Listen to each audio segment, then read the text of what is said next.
Hello kids, हम लोग कक्षा 11वीं एनसीईआरटी रसायन विज्ञान का 12वां चैप्टर पढ़ रहे हैं, कार्बनिक रसायन, कुछ आधारभूत सिद्धांत एवं तकनीकें। इसके पिछले पहले वीडियो में मैंने आपको कार्बन की प्रकृति और उसके संकरण, उनकी अवस्थाओं, उनके बंध के बारे में थोड़ा सा बताया है। अब हम यहाँ आगे उसकी किस प्रकार से बंध बनती हैं और किस तरह से हम उसका निरूपण करते हैं, इसके बारे में हम पढ़ेंगे। कार्बनिक यौगिक का संरचनात्मक निरूपण, किस तरह से हम उनको लिखते हैं, यह हम यहाँ पर देखेंगे। तो पहला है पूर्ण संघनित तथा आबंध रेखा संरचनात्मक सूत्र। पूर्ण संघनित, जैसे कि आप यहाँ पर C2H5 लिखती है ना, या C2H6 लिखती है, तो ये C2H6 ऐसा लिखती है, तो ये संघनित है, पूर्ण संघनित है। इसमें आपको ये तो समझ में आ गया कि कितने कार्बन कितने हाइड्रोजन हैं, लेकिन इसमें ये समझ में नहीं आया कि कार्बन के साथ कौन कौन और कैसे कैसे जुड़े हैं। तो उनको दिखाने के लिए अपन आबंध रेखा संरचनात्मक सूत्र का प्रयोग करते हैं, जिसमें हम आबंध के द्वारा ये दिखाते हैं कि किस परमाणु के द्वारा कौन सी और कैसी जुड़ी हुई है। इसको दिखाने के लिए हम आबंध रेखा संरचनात्मक सूत्र लिखते हैं। कार्बनिक यौगिकों के संरचनात्मक सूत्र लिखने की कई विधियां हैं। इनमें कुछ विधियां लुईस संरचना अथवा बिंदु संरचना, लुईस संरचना या बिंदु संरचना में क्या करते हैं अपन कि ऐसे करके बिंदु के द्वारा दिखाते हैं कि कौन किसके साथ कितने इलेक्ट्रॉनों को साझा करके या बंध बनाए हुए हैं। लघु आबंध संरचना, जिसको डैश स्ट्रक्चर कहते हैं, जो इस तरह से अपन बना सकते हैं, डैश स्ट्रक्चर। संघनित संरचना मैं अभी बताया, और आबंध रेखा संरचना है जिसको हम अभी पढ़ने वाले हैं। लघु रेखा द्वारा इलेक्ट्रॉन युग्म सह संयोजक आबंध को दर्शाकर लुईस संरचना सरल की जा सकती है।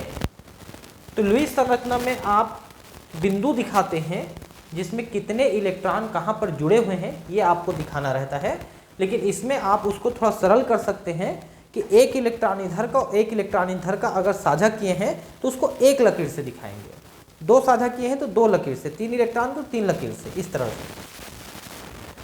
आबंध बनाने वाले इलेक्ट्रॉनों पर ऐसे संरचनात्मक सूत्र केंद्रित होते हैं। एकल आबंध, द्विआबंध तथा त्रिआबंध को क्रमशः 1, 2 और 3 लघु रेखाओं के द्वारा दिखाया जाता है। एक लघु रेखा, द्विलघु रेखा, त्रिलघु रेखा के द्वारा दर्शाया जाता है। तो एक लघु रेखा का यही मतलब है कि इधर एक और इधर एक इलेक्ट्रॉन है, इसमें इधर दो इलेक्ट्रॉन है, इधर 3 और इधर 3 इलेक्ट्रॉनों का साझा हुआ है, इसका ये मतलब है। विषम परमाणुओं जैसे ऑक्सीजन, नाइट्रोजन, सल्फर, हेलोजन आदि पर उपस्थित एकाकी इलेक्ट्रॉन युग्म को दो बिंदुओं द्वारा दर्शाया जाता है, परंतु कभी कभी ऐसा नहीं भी होता है। अतः ethane C2H6, ethene C2H4, ethyne C2H2 तथा मिथेनॉल CH3OH के संरचनात्मक सूत्रों को निम्नलिखित प्रणाली द्वारा निरूपित किया जाता है। स्पष्ट रूप से दिखाने के लिए यह सबसे अच्छा प्रणाली है जो हम अभी देखने वाले हैं। इनको पूर्ण संरचनात्मक सूत्र कहा जाता है। तो देख सकते हैं कि एथेन में कार्बन दूसरे कार्बन के साथ एक बंध के द्वारा और 3 हाइड्रोजन के द्वारा एक एक बंध से जुड़े हैं, ये दोनों बहुत स्पष्ट तरीके से दिख रहा है। इसमें भी आप देख सकते हैं कि एक कार्बन दूसरे कार्बन से 2 बंध के द्वारा और फिर एक एक बंध के द्वारा एक एक हाइड्रोजन से ये जुड़े हुए हैं।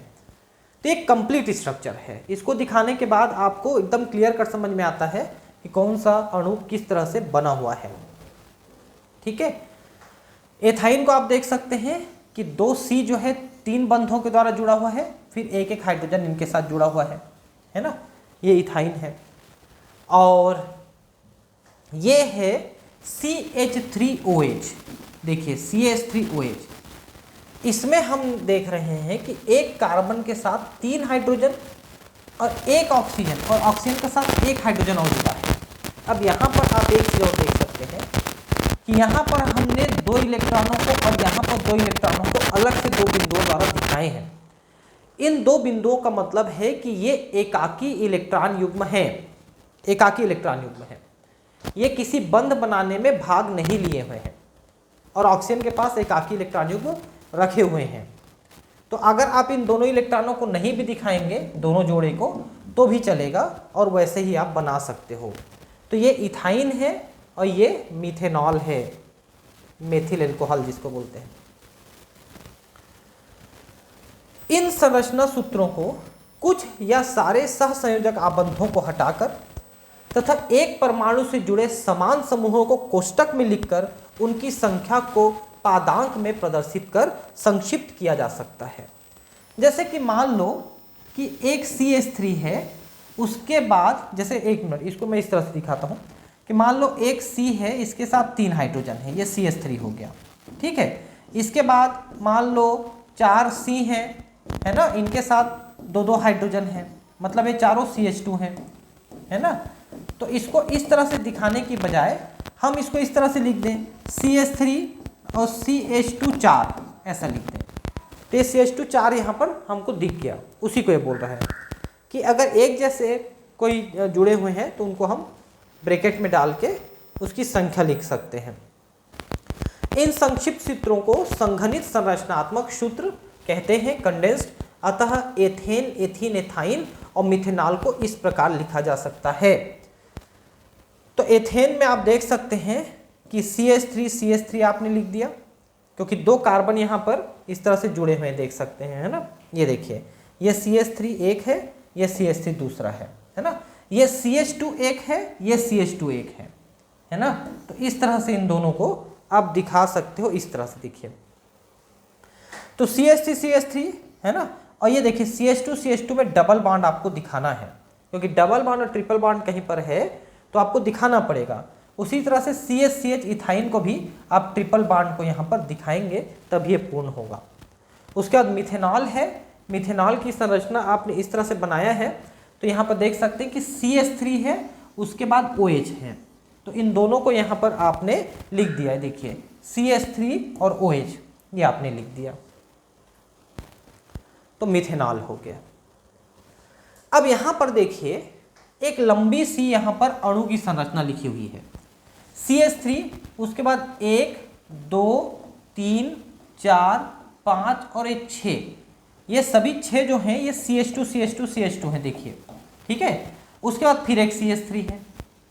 तो आप इसको कैसे लिख सकते हैं? तो यहाँ पर आप लिख दीजिए CH3, उसके बाद CH2 है 6, तो CH2 को ब्रैकेट में डाल के 6 लिख दिए, फिर आ गया CH3 आखिरी वाला, तो CH3 CH2 6 times and CH3, ये आपका कंडेंस्ड फार्मूला हो गया, ठीक है। इसे और सरल बनाने के लिए कार्बनिक रसायनज्ञों ने संरचनाओं को निरूपित करने हेतु केवल रेखाओं का उपयोग किया। इसे आबंध रेखा संरचनात्मक सूत्र कहते हैं, ठीक है।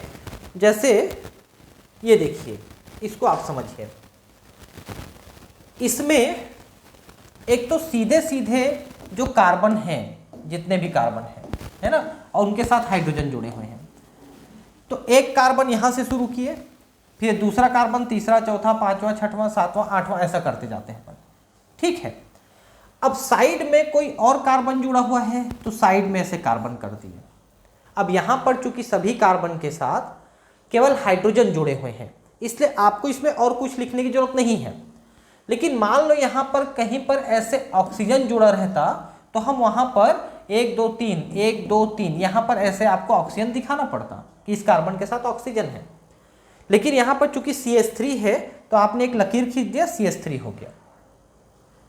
और हर कोने में एक एक कार्बन है, ये देखिए, हर कोने में एक एक कार्बन है ऐसा, और ये कोने में भी कार्बन है। अब इन कार्बनों को संतुष्ट करने के लिए जितने हाइड्रोजन चाहिए वो ऑटोमेटिक इसमें जुड़े हुए हैं, ठीक है। ये CH3 है, फिर CH2 है, ये CH है, ये CH2 है, ऐसा जुड़ते चला जाता है। आप उसको इस तरह से लिखेंगे। तो ये है आपका डैश लाइन, ठीक है, आबंध रेखा, बॉन्ड लाइन, ये बॉन्ड लाइन है, आबंध रेखा। इसमें कार्बन तथा हाइड्रोजन परमाणुओं को नहीं लिखा जाता, जहां पर कार्बन और हाइड्रोजन है उनको नहीं लिखा जाता, बल्कि कार्बन कार्बन आबंधों को टेढ़ी मेढ़ी जिग जैग रेखाओं द्वारा प्रदर्शित किया जाता है। लेकिन oxygen, chlorine, nitrogen, sulphur, phosphorus इत्यादि परमाणुओं को यहाँ पर विशेष रूप से लिखा जाएगा। जैसा मैंने आपको बताया कि ऑक्सीजन के लिए ऐसा करके आपको लिखना पड़ेगा, नाइट्रोजन के लिए ऐसा करके लिखना पड़ेगा आपको, है ना। फास्फोरस है तो लिखना पड़ेगा आपको, वो उनको दिखाना पड़ेगा। सिरे पर स्थित रेखा मेथिल समूह इंगित करती है। क्योंकि पहला और आखिरी जो सिरा रहेगा वो तो मेथिल रहेगा, और बीच में भी कोई जुड़ा है तो मेथिल जुड़ा है, तो हम उनको सभी को लाइन से दिखा देंगे। तो सिरे पर मेथिल समूह है, दोनों सिरे पर, जब तक कि क्रियात्मक समूह द्वारा नहीं दर्शाया गया हो। क्रियात्मक समूह क्या हो सकता है, आखिरी में COOH हो जाएगा, या CHO हो जाएगा, या CO हो जाएगा, तो ये क्रियात्मक समूह है। पता है ये एसिड है, एल्डिहाइड है, कीटोन है, इस टाइप के कोई क्रियात्मक समूह रहेगा तो हम उसको अलग से दिखाएंगे। आंतरिक रेखाएं, आंतरिक रेखाएं किसको कहेंगे, इस टाइप की आंतरिक रेखा जो अलग से रहेगी। आंतरिक रेखाएं उन कार्बन परमाणुओं को इंगित करती हैं जो अपनी संयोजकता को पूर्ण करने के लिए आवश्यक हाइड्रोजन से आबंधित होती हैं। जैसे पहला 3 मेथिल ऑक्टेन को निम्नलिखित रूपों में दर्शाया जा सकता है। 3 मेथिल ऑक्टेन, ये देखिए 1 2 3 में मेथिल है और टोटल 8 है तो ऑक्टेन है ना। तो जितने कार्बन है, एक कार्बन हो गया, 2 हो गया, 3 हो गया, 4 हो गया, 5 हो गया, 6 हो गया, 7 हो गया, 8 हो गया, है ना। अब तीसरे में 1 2 3, तीसरे में जुड़ा हुआ है ये। आप नीचे से भी दिखा सकते हैं, ऊपर से भी दिखा सकते हैं। जैसे इसने ऐसे ऊपर ले गया है, आप चाहे तो इसे नीचे ऊपर इधर कर सकते हैं, या फिर ऊपर नीचे ऐसा कर सकते हैं। तो ये ऊपर पहले ले गए, आप कैसे भी ले जा सकते हैं। और तीसरे में जैसे ये पहला है, ये दूसरा है, ये तीसरा कार्बन है, तीसरे कार्बन के साथ एक और कार्बन जुड़ा है, ये वाला मेथिल, तो 3 मेथिल ऑक्टेन। 3 ब्रोमो ब्यूटेन, तो ब्यूटेन है 1 2 3 और 4, तीसरे पे ब्रोमो है ना। तो हमने क्या किया, 1 2 3 4, ये हो गया 4, है ना। और 1 2 3, 3 पे ब्रोमो है, हो गया देखो। तो 1 2 3, ये देखिए 1 कार्बन, 2 कार्बन, 3 कार्बन, 4 कार्बन, है ना। तो ये वाला है 3 ब्रोमो। इसको ठीक से नहीं लिखा है इसने, ऐसे बनाना पड़ेगा आपको, ठीक है। ऐसे बनाने के लिए आप इसको अच्छा इस तरह से बना के दिखाया है, ठीक है। ये CH3 CH Br CH2 CH3, तो पहले ऐसा लिखा फिर उसको ऐसे दिखा दिया, ठीक है। वो तो 3 ब्रोमो ब्यूटेन ये दिखा रहा है, ठीक है। चक्रीय यौगिकों में आबंध रेखा सूत्र को इस प्रकार दर्शाया जा सकता है। जैसे यहां पर देखो कि ये साइक्लोप्रोपेन है, साइक्लोप्रोपेन, साइक्लो इसलिए कि साइकिल में जुड़ा हुआ है, और 3 है। तो सीधे सीधे कार्बन को हटा दीजिए और ये सूत्र को दिखा दीजिए। तो साइक्लोप्रोपेन है ये, ठीक है, जिसमें 3 है। और 1 2 3 4 5 ये साइक्लोपेंटेन है, ये साइक्लोपेंटेन है।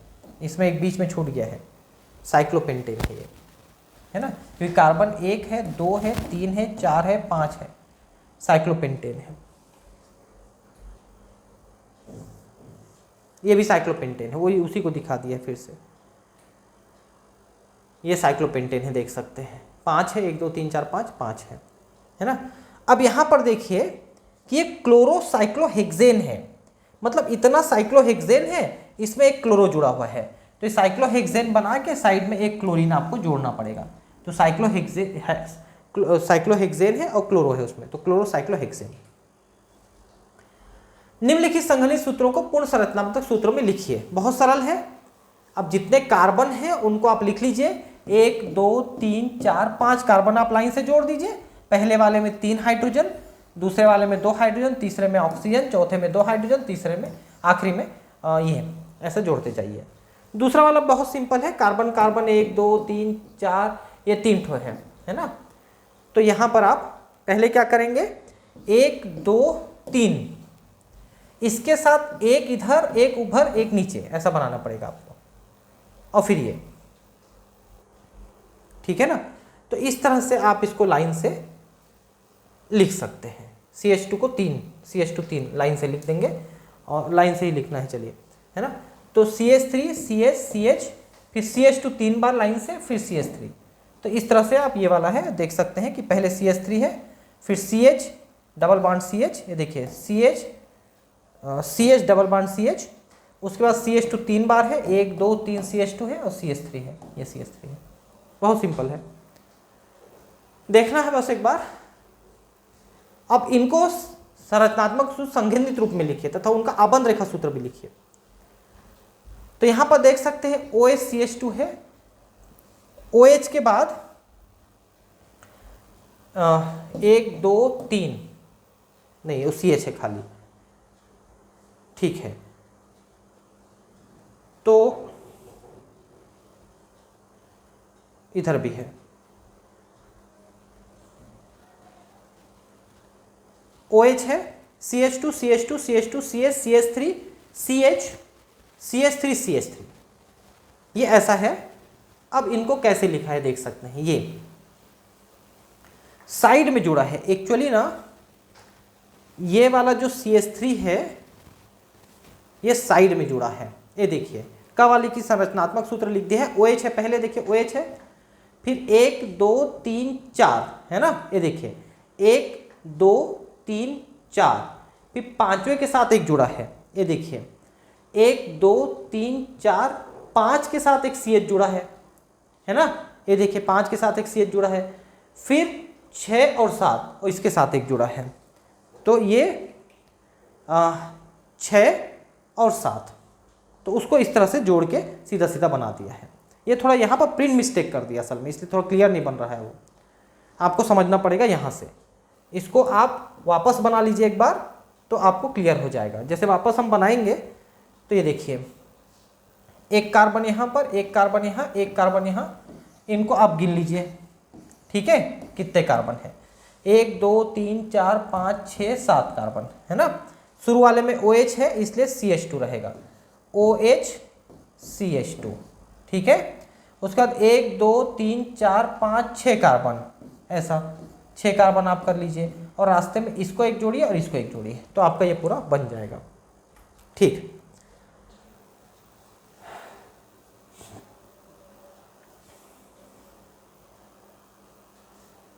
ये देखिए ये इसका संघनित सूत्र भी लिखा है, OH CH2 thrice, CH CH3 CH CH3 twice, अब वो लिख सकते हैं।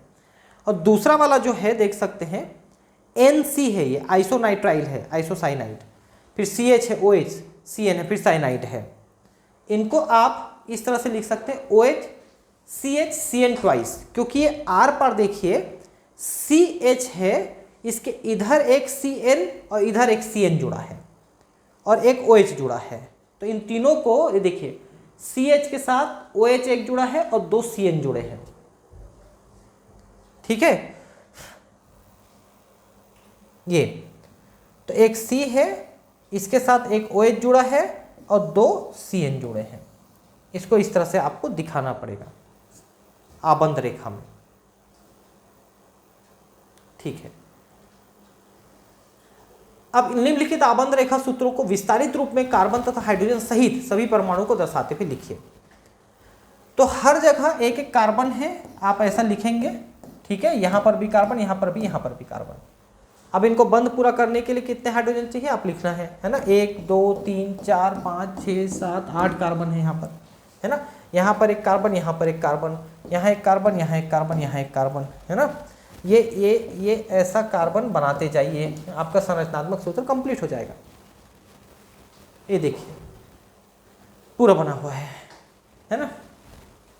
ये CH2 CH2 CH2 CH2 CH2, ये CH और एक C जुड़ा है, फिर इसके साथ एक CH3 एक CH3 एक CH ऐसा जुड़ा हुआ है, आप देख सकते हैं आराम से, है ना। इन सभी को ये कंप्लीट किया है और इसको भी लाइन से लिख दिया, देखिए लाइन से लिखा है तो कोई दिक्कत ही नहीं है। इसमें भी लाइन से लिख सकते हैं, ये भी लाइन से लिख सकते हैं। तो इसको बनाने में ज़्यादा आसान है। अगर आपको बॉन्ड लाइन दे दिया तो बॉन्ड लाइन से इस तरह से बनाना आसान है, इस तरह से बॉन्ड लाइन को बनाना थोड़ा डिफिकल्ट हो जाता है, क्योंकि उसके लिए आपको ध्यान से बनाना पड़ता है कहाँ पर लाइन खींचेगा कहाँ पर नहीं खींचेगा, ठीक है। अब है कार्बनिक यौगिकों का त्रिविमी सूत्र, ठीक है, त्रिविमी 3D। तो 3D में हम किसी भी, यहां पर चूंकि कार्बन यौगिक लिख रहा है तो बीच में तो कार्बन रहेगा ही। कार्बन के साथ जैसे ये 4 हाइड्रोजन जुड़े हैं, देखिए, तो 4 हाइड्रोजन कैसे होंगे, तो एक ऊपर एक नीचे, एक आगे एक पीछे, इस तरह से रहेगा, एक ऊपर एक नीचे, एक आगे एक पीछे। तो ये जो है दूर मतलब पीछे साइड है, ये सामने की ओर है, ये ऊपर की ओर है, ये नीचे की ओर है। ये देखिए टूटी लाइन जो है पीछे की तरफ को दिखाता है और ठोस लाइन आगे की तरफ को दिखाता है, और ये सीधी लाइन ऊपर और नीचे को दिखाता है। ये देखिए कागज के तल पर आबंध है ना। तो ये त्रिविमीय सूत्र है। कागज पर कार्बनिक यौगिकों के 3D सूत्र में कुछ पद्धतियों का प्रयोग किया जाता है। उदाहरण, द्विमीय संरचना को त्रिविमीय संरचना में देखने के लिए ठोस अथवा डैश वेज सूत्र का प्रयोग किया जाता है। वेज का मतलब ये जो शेप है ना, ये शेप, इसको वेज कहा जाता है। वेज पतवार टाइप का शेप है ना। इन सूत्रों में ठोस वेज उन आबंध को दर्शाता है जो कागज के तल से दर्शक की ओर ऐसे है। एक दर्शक की ओर है, एक दर्शक के पीछे है, एक उसके ऊपर और एक नीचे है जो उसके तल में है। और डैश वेज विपरीत दिशा में, यानी टूटी लाइन वाला दूसरे पीछे दिशा में आबंध को दिखाता है। कागज के तल में स्थित आबंध को यह सीधी लाइन द्वारा दिखाते हैं। तो चित्र में त्रिविमीय सूत्र को दिखाया गया है, देख सकते हैं, है ना। वेज तथा डैश, तो इसको हम वेज कहते हैं और इसको हम डैश कहते हैं। ये 2 सूत्र यहाँ पर लगा हुआ है। तो डैश वाला पीछे की ओर है और ठोस वाला आगे की ओर है, और ये वाली जो लाइन है ये सीधे सीधे ऊपर और नीचे की तरफ है।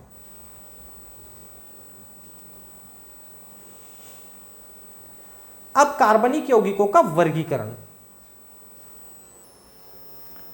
कार्बनिक यौगिकों का वर्गीकरण कि कौन एलिफैटिक है, कौन एरोमेटिक है, इस तरह से हम, एलिफैटिक मतलब सीधी लाइन वाले, एरोमेटिक मतलब जो चक्री वाले होते हैं, इस तरह से। कार्बनिक यौगिकों की वर्तमान बड़ी संख्या और बढ़ती हुई संख्या के कारण इन्हें संरचनाओं के आधार पर वर्गीकृत करना आवश्यक हो गया है। कार्बनिक यौगिकों को मोटे तौर पर इस प्रकार वर्गीकृत किया जा सकता है, देखिए ध्यान से।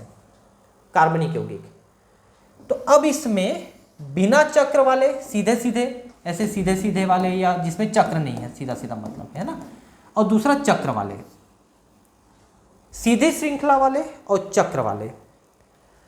अब चक्र में भी, चक्र के अंदर अगर डबल बॉन्ड आपको नहीं दिख रहे हैं तो उन्हें हम एलिसाइक्लिक कहेंगे। डबल बंध नहीं दिखेगा तो वो एलिसाइक्लिक कहलाएगी। और अगर कहीं पर डबल बंध वाले दिखते हैं, बेंजीन रिंग जैसे दिखते हैं, तो वो एरोमेटिक कहलाती है। तो चक्र भी होना चाहिए और चक्र के अंदर डबल बंध भी दिखना चाहिए, जैसे बेंजीन रिंग में होते हैं, अल्टरनेट डबल बंध होते हैं। तो डबल बंध के साथ चक्र है तो उसे एरोमेटिक, और डबल बंध नहीं है, एकल बंध वाला चक्र है, तो हम उसे कहेंगे एलिसाइक्लिक। जैसे एलिफैटिक होता है, सीधी श्रृंखला वाले एलिफैटिक कहलाते हैं, वैसी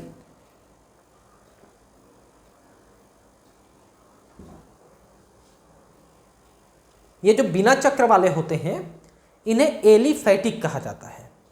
और चक्र वाले में जिसमें एकल बंध है केवल, वो एलिसाइक्लिक, और जिसमें द्विबंध भी है उसे एरोमेटिक। ठीक, अब देखिए एलिसाइक्लिक कितने प्रकार के हैं, तो समचक्री और विषम चक्री। मतलब चक्र के अंदर केवल कार्बन रहेंगे तो समचक्री, और कार्बन के अतिरिक्त कोई दूसरा और रहेगा तो विषम चक्री। ठीक, एरोमेटिक में कौन कौन आएंगे, डबल बंध वाले आएंगे। तो पहला है बेंजेनॉइड, मतलब सीधा सीधा बेंजीन रिंग और उसके बने हुए कंपाउंड, ये बेंजेनॉइड रहेंगे। अबेंजेनॉइड जिसमें बेंजीन रिंग नहीं रहेगा। और विषम चक्री में चक्र के अंदर कोई नाइट्रोजन ऑक्सीजन टाइप का जुड़ा रहेगा कार्बन के अलावा। जो चक्र बनती है वो केवल कार्बन की बनती है, तो समचक्र, और कार्बन के अलावा नाइट्रोजन ऑक्सीजन टाइप का कोई चक्र में घुसा हुआ है तो उसे हम कहेंगे विषम चक्री। तो फिर से बता रहा हूं कि अगर बिना चक्र वाला कंपाउंड है, कोई भी कार्बनिक कंपाउंड बिना चक्र वाला है, तो उसे अचक्रीय श्रृंखला या एलिफैटिक कहा जाता है, एलिफैटिक। फिर दूसरा है चक्र वाला। चक्र वाले में एकल बंध वाले हैं और द्विबंध वाले हैं। एकल बंध वाले को हम कहते हैं एलिसाइक्लिक, द्विबंध वालों को कहते हैं हम एरोमेटिक। अब एकल वाला है, एकल बंध वाले हैं, उसके रिंग में केवल कार्बन कार्बन है तो समचक्रीय, और कार्बन के अलावा नाइट्रोजन ऑक्सीजन भी है तो विषमचक्रीय। वैसे इसमें एरोमेटिक में जो बेंजीन रिंग से बने हैं वो बेंजेनॉइड है, दूसरे किसी रिंग से बने हैं तो नॉन बेंजेनॉइड है, और अगर रिंग के अंदर कार्बन के अलावा कोई दूसरा चीज और है तो विषम चक्रीय। तो इन दोनों में विषम चक्रीय का मतलब होता है कि रिंग जो होती है, जैसे रिंग में कार्बन कार्बन कार्बन है ना, इस तरह से कार्बन कार्बन होने चाहिए एक रिंग के अंदर, है ना, ऐसा। लेकिन अगर इस कार्बन के जगह हम यहाँ पर मान लो नाइट्रोजन कर देते हैं, जैसे पीरिडीन में रहता है, पीरिडीन में, तो वैसे में वो विषम चक्रीय हो जाएगा, कार्बन के जगह नाइट्रोजन आ जाएगा तो विषम चक्रीय हो जाएगा।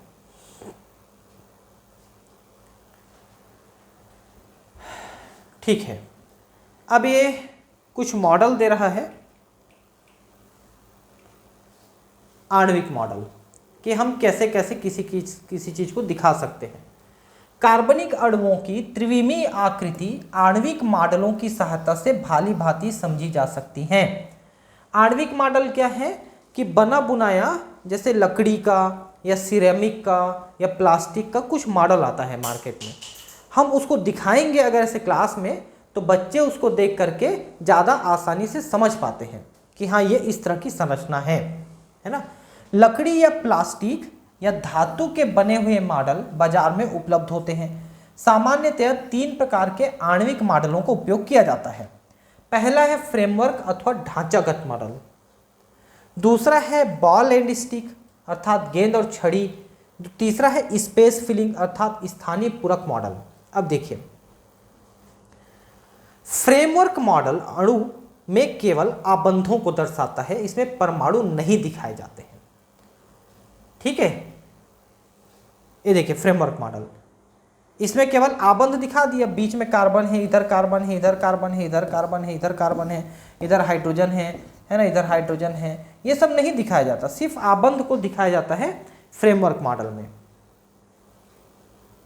इसमें परमाणु नहीं दिखाए जाते हैं। यह मॉडल अणु के परमाणुओं के आकार की अनदेखी करते हुए आबंधों का केवल प्रारूप दिखाता है कि कितने आबंध हैं, 1 बंध 2 बंध ऐसा।